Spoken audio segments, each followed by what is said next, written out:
Okay, here we are in the Zirkel Wilderness at Round Mountain Lake. There's a lake down there. Don't know if you can see it or not. I gave myself 2.5 hours of daylight to get up here. Hiked up here right after work, and it took me 3.5. So I did about an hour of hiking in the dark. And I wasn't going down there next to that lake now with all that snow. Slide in, you get wet, you're done. It was extremely cold and windy. I left my truck, had one pair of thermals on. I was cold. And I said, okay.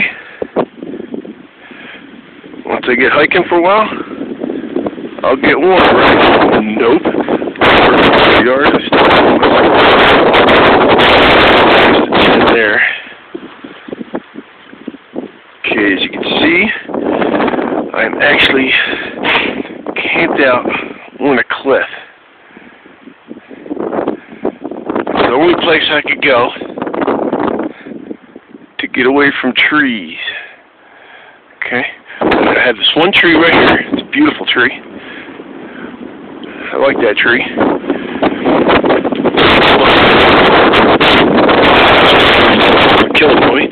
Kills me. But the trees down there, they're big enough if it falls on me, they won't kill me. Now look at this Round Mountain Lake on Google Earth yesterday before I left, and I know there's a field attached to that, but I wasn't going to go poke around a lake in the dark and the freezing cold. If it was the middle of summer, so what if you fall in and get wet? When it's 0 degrees and that wind is blowing, you probably got about a half hour before you real ear and some sad trouble. Now I woke up this morning, and there's my faithful dog with a wonderful guy.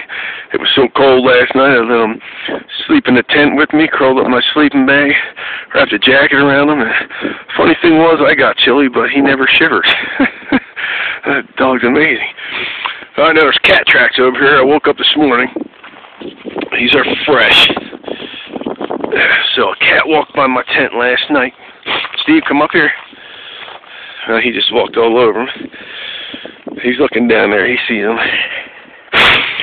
And they basically go right here on this cliff, walk, look like he stopped, look at my tent. And then can you see him right down there? Right down there through the shade. Now they're right on the edge of the sun. Right where the shadow. I came over here and looked at them. They're definitely cat tracks. Yeah, you can see them pretty good there. Judging by the size of them, I'm guessing a mountain lion. And then down there, you can see some smaller ones. Holy smokes. I just noticed that there's several sets of smaller ones. Might be a female mountain lion with babies around here. Or kittens. They're springborn, they're small. I don't know. But mountain lions generally don't bother you. But you always got to be prepared. You got to have your mace. You absolutely have to have your mace when you're hiking a country like this. You're absolutely foolish not to have something. You got to protect yourself at all times. In the city, in the woods. Now, as you can see, there's a cliff. It's like, why did you put your tent on a cliff? Well, it's the safest spot, so I did it. And as far as that mountain lion goes, I wasn't worried about nothing last night. That wind was blowing so hard, those flaps were flopping on my tent, making so much noise. That scared me. I've never seen something like that before. He's not coming in. Look at that view, though. I mean, there's just mountains as far as the eye can see. This is just wonderful. I'm going to head down towards that lake and cook some breakfast down there. It's supposed to get up to 40 degrees today, but I'll tell you what, I'm not feeling it. Now, I do hike.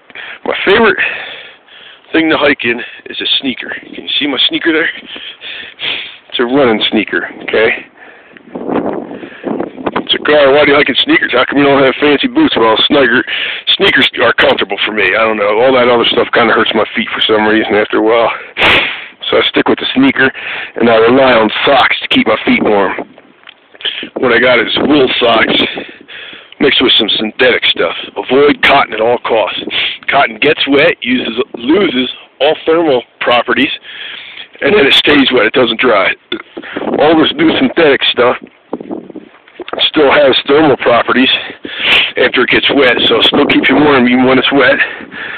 And it dries real easy.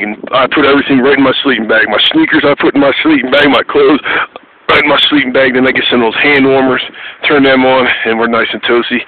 In the morning, everything's dry. I have a string in my tent. I hang it up in the summertime, and it'll dry. But it's not summertime. If I did it now, it would just turn into a block of ice. As far as thermals go, the one set of thermals I have on is pretty much 100% polypropylene. The other set of thermals I have are a wool synthetic blend, and those are the warmest. Anything with wool combined with synthetic is just absolutely phenomenal. I just love that stuff. And I'm sure the audio on this is horrible because that wind is blowing so hard. Okay, I'm going to shut off. There's a lake. I'm going to head down there. Let's see where. Can you see that lake? I'm going to head down there and cook some breakfast, guys. I'll catch up with you later. Say bye-bye. Bye-bye.